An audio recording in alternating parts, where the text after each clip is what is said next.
বাংলাদেশ সরকারি কর্মচারী কল্যাণ ফেডারেশন কেন্দ্রীয় কমিটি এবং উপস্থিত দাবি আমাদের অধিকার, আমাদের ন্যায্য প্রত্যাশাকে সামনে রেখে যাওয়ার একটি উন্নয়ন, প্রশাসনিক কার্যক্রম, শিক্ষা ব্যবস্থা ও জনসেবার প্রতিটি ক্ষেত্রে বিশ্বাস, আমাদের দিক নির্দেশনা, পরামর্শ, দৃষ্টিভঙ্গি, আমাদের যাচ্ছে যারা শুনছেন সকলকে এই সভাস্থল থেকে সাদর সম্ভাষণ জানাচ্ছি।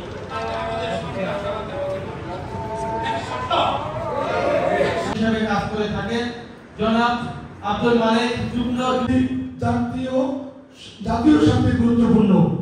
কেয়ারটেকার গভর্নমেন্ট, ইন্টারিম গভর্নমেন্ট, সামরিক সরকার, যে সরকারই থাকুক, রাষ্ট্র কখনো অভিভাবক শূন্য থাকে না। কিসের মহার্ঘভাতা, কে করেছে কমিটি?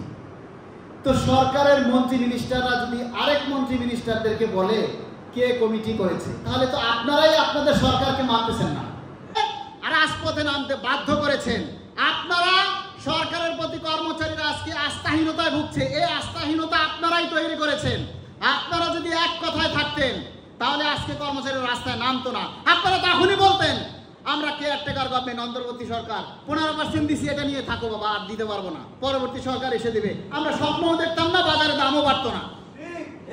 আপনারা দেওয়ার কথা বলে ডিসেম্বরে সংশোধিত বাজেটে বরাদ্দ রেখেছেন, তারপরেও আমাদেরকে এখন পরবর্তী সরকার এসে আমাদেরকে কি টোপ দিচ্ছেন, দেখি কি করে।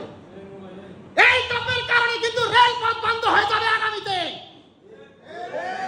সমস্ত গাড়ি চালকরা গাড়ি চলাচল বন্ধ করে দেবে, শিক্ষকরা স্কুল কলেজ বন্ধ করে দেবে, সমস্ত সরকারি কর্মচারীরা অফিস আদালত বন্ধ করে দিবে যদি আগামী 15 ডিসেম্বরের মধ্যে এই নবম পে স্কেলের গেজেট জারি না হয়।